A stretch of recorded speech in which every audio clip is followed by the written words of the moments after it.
Bismillahirrahmanirrahim. Ini agak silau ya. Rupanya di sini terlalu disorot. Sampurasun. Nah, Sony Sugema itu memang Sugemanya itu orang Sunda, bukan Sony Sugema ya, tapi Sony Sugema.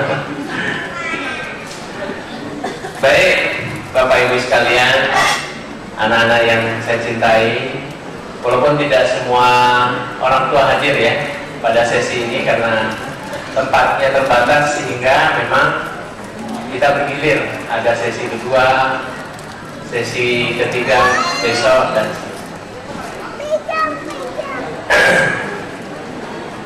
saya ingin menggarisbawahi apa sebenarnya maksud dari Parents Day.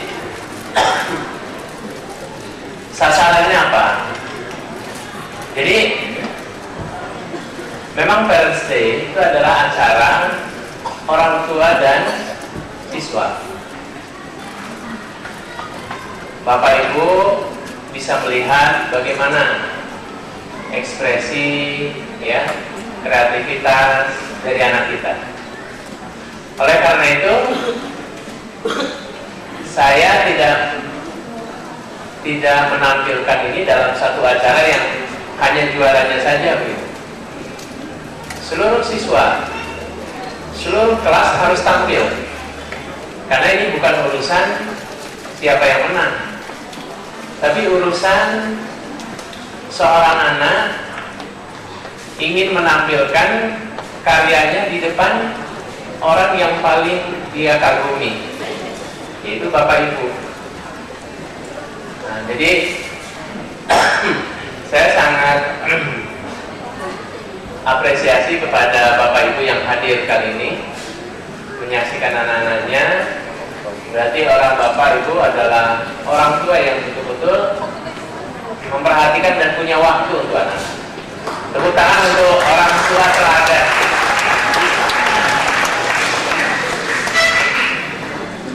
Ada cerita begini.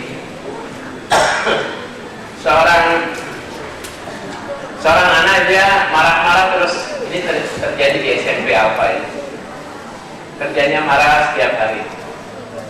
Sampai Bu Adi kepala sekolahnya pusing. Kenapa nih anak marah terus? Selidik punya selidik, si anak itu marah karena ketika dia Parents Day, orang tuanya tidak hadir.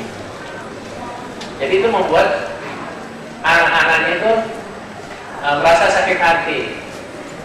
Dia sudah tampil maksimal, tapi orang tuanya tidak hadir. Ya, jadi sebenarnya intinya yang paling penting adalah orang tua itu, ya. Dan kita juga sama. Kita tidak melihat siapa yang paling baik, kelas mana yang paling ini. Yang penting kita melihat anak-anak kita bagaimana. Oh, ternyata anak kita hebat ya. Karena memang yang paling hebat di dunia ini tidak lain adalah anak kita sendiri pasti. Nah, itulah. Itu Parents Day. Jadi merupakan ikatan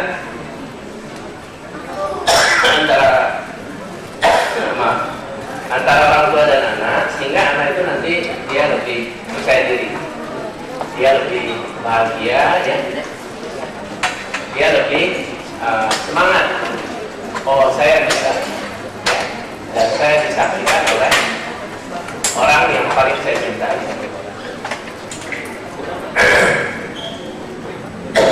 Mohon maaf nih.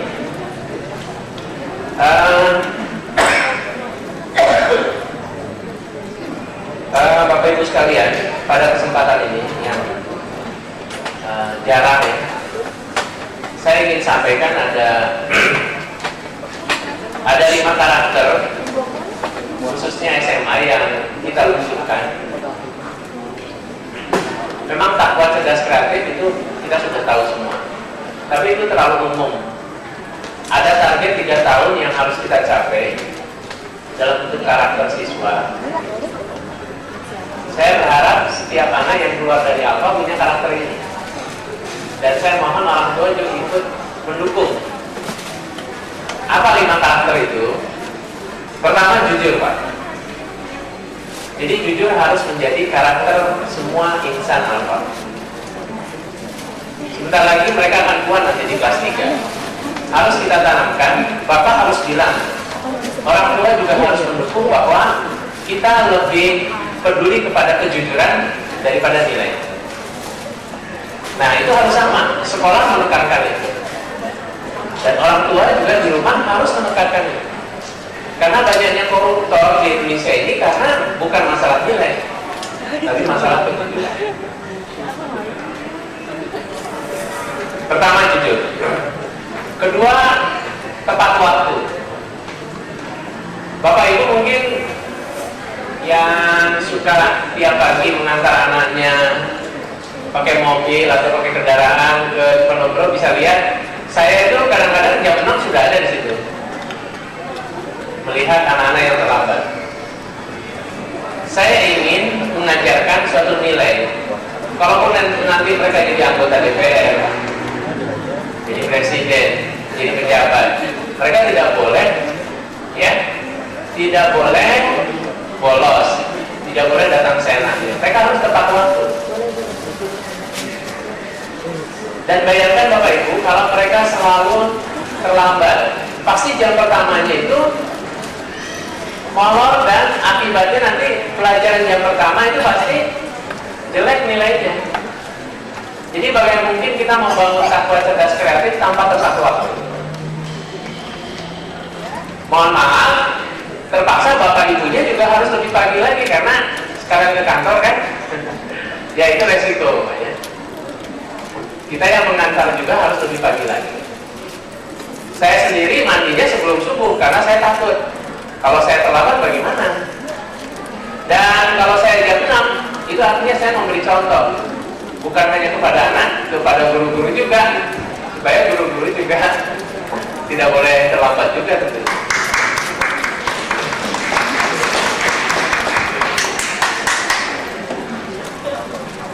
Karena anak itu tidak melihat apa yang kita ucapkan. Anak itu melihat apa yang kita lakukan, ya. Jadi saya berharap dan alhamdulillah guru-guru sudah siap lah, ya. Guru-guru juga berusaha keras untuk memberikan contoh teladan kepada anak. Yang ketiga, berkata sopan. Entah ini dari lingkungan tetangga atau mungkin dulu ketika di SD-nya atau di mana, anak-anak di daerah Sunda ini udah biasa. Sebentar-sebentar dogi, sebentar-sebentar dogi, ya. Ngomongnya dogi-dogi aja. Nah, ini akan kita berantas. Berkata baik atau diam. Memang mungkin perlu waktu untuk merubah.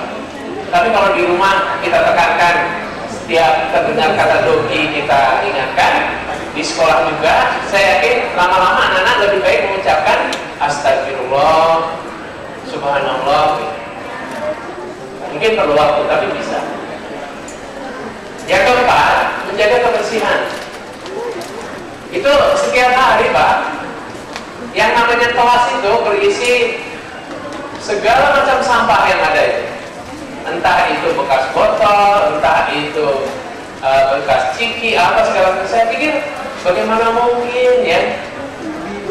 Saya pernah lihat ada mobil bagus, tahu ada sampah yang dilempar dari mobil. Mobilnya sih bagus, tapi kelakuannya jelek banget. Nah itu jangan sampai, ya, anak kita mewarisi sifat-sifat yang begitu. Jadi menjaga kebersihan. Kalau kita pegang sampah, sampai ketemu tong sampah itu sampah itu harus disaku, harus ditaruh di saku. Ya. Yang terakhir, berkendara dengan sopan. Ya, untuk SMA. Jadi saya lihat banyak yang melawan arus, naik trotoar, tidak pakai helm, satu motor bertiga, ya. Nah ini akan kita terus sosialisasikan. Kalau hujan, ada apa namanya itu, ada jembatan pasti berteduh di situ sehingga jalanan macet. Nah ini tidak boleh ada anak alfa yang punya kelakuan semacam itu. Mereka harus tertib. Jadi bapak ibu juga di rumah mohon, kalau mengantar, misalnya disuruh mengantar, kebetulan bertiga, tidak boleh. Itu berbahaya, harus berdua dan harus pakai helm. Ya. Kita harus sepakat tuh, kalau kita nggak sepakat kasihan anaknya. Nanti melihat kebenaran itu jadi dua. Ya. Untuk SD SMP karena belum berkendara mungkin nanti kita ganti dengan mandiri. Jadi pertama tadi jujur, kedua tepat waktu, ketiga berkata sopan, keempat menjaga kebersihan, dan lima berkendaraan dengan tertib. Saya berharap semua anak yang lulus dari Alfa punya karakter. Oh itu anak Alfa, pantas saja omongannya bagus. Oh itu anak Alfa, pantas saja kalau naik motornya sopan. Ya. Itu menjadi target kita. Selain target bahwa anak ini harus masuk TB, masuk UNPAD, masuk UI, masuk UPI, jadi sarjana. Tapi karakter adalah sesuatu yang utama. Dulu di tempat saya dulu di SMA dulu punya slogan knowledge is power, but character is more. Jadi memang knowledge adalah power, tapi karakter itu lebih penting. Nah, alhamdulillah kita sebenarnya sudah banyak dari sisi apa ya, cerdas, baik SMP maupun SMA Alfa atau SD Alfa sudah terukir. SMA Alfa itu tahun kemarin ya saya dapat SMS, walaupun ini perlu diklarifikasi, tapi saya yakin karena dia selalu juara tryout. Jadi nilai tertinggi tryout SBMPTN se-Indonesia itu diraih oleh anak Alfa, namanya Maria. Dan tahun ini mudah-mudahan juga anak Alfa lagi. Karena kemarin, tryout kemarin, saya lihat dari semua SMA yang ada ketika tryout intensif, yang pertama adalah Romi Sangaji dari SMA Alfa Sentawilai.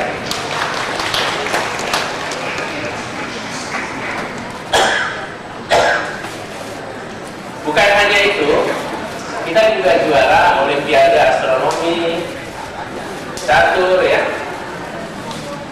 Untuk SMP Alfa bahkan kita juara nasional spelling bee tingkat nasional yang diselenggarakan oleh English First. Namanya adalah Ramadan ya. Betul ya, Ramadan. Rizky Ramadan. Jadi Rizky Ramadan ini sampai tingkat nasional spelling bee. Dan ada satu anak lagi masuk Olimpiade Matematika. Cuma sayangnya baru sampai tingkat Jawa Barat. Kebetulan anak saya sendiri. Namanya Muhammad Hasan.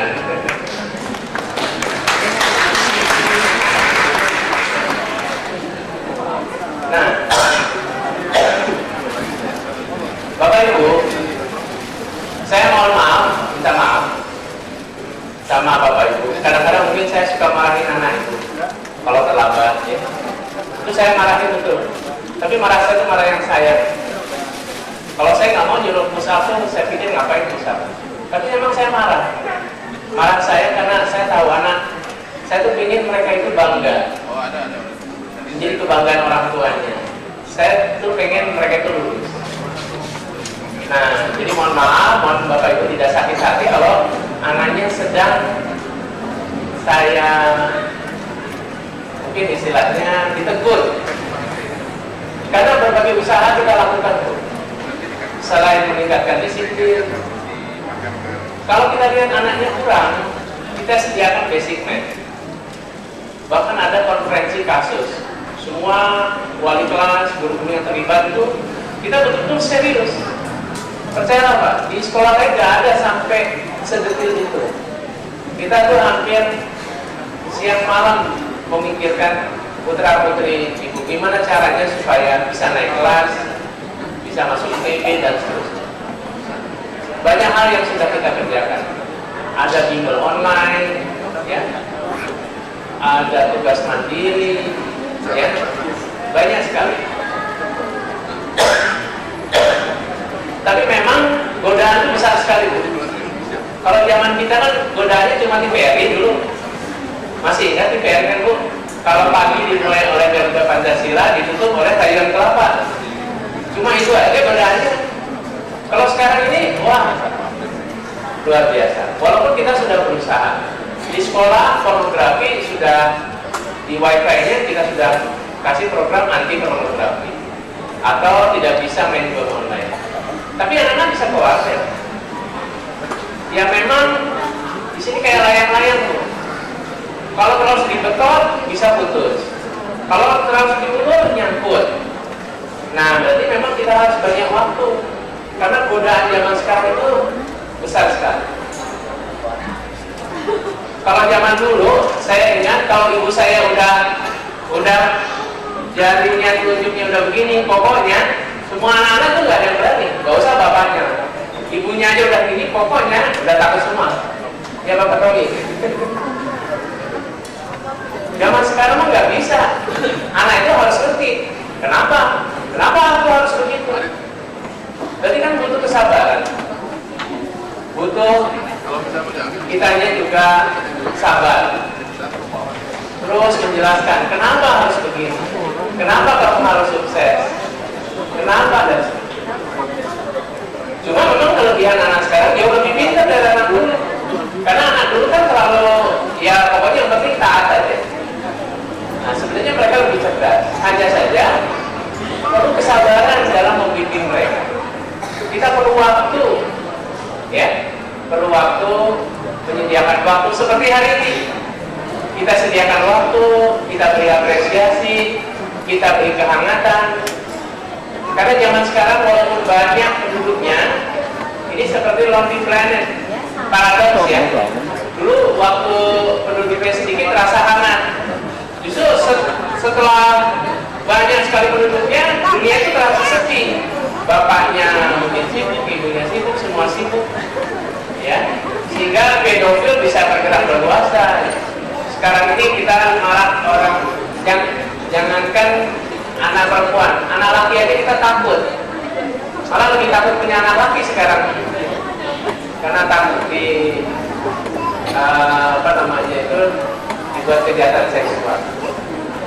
Nah, artinya betapa beratnya membimbing anak-anak zaman sekarang. Kita perlu lebih banyak waktu. Tapi percaya Bapak Ibu, kami semua guru-guru, kepala sekolah, ya, kita semua habis-habisan. Tiap minggu kita mengadakan pelatihan. Hampir setiap saat kita selalu membuat catatan siswa. Jadi kalau guru yang tidak membuat catatan siswa itu pasti kena surat peringatan. Jadi artinya perhatian kita full sekali. Asalkan ada saja keinginan anaknya untuk kita punya banyak tools. Berbagai usaha akan kita lakukan. Asal ada semangat, kita akan mewujudkan impiannya. Ya. Nah, hari ini adalah hari di mana kita lebih mengenal dia. Siapa dia? Siapa anak kita? Ternyata anak kita adalah anak yang luar biasa, anak yang hebat, anak yang jenius. Kita saksikan bersama-sama. Assalamualaikum warahmatullahi wabarakatuh.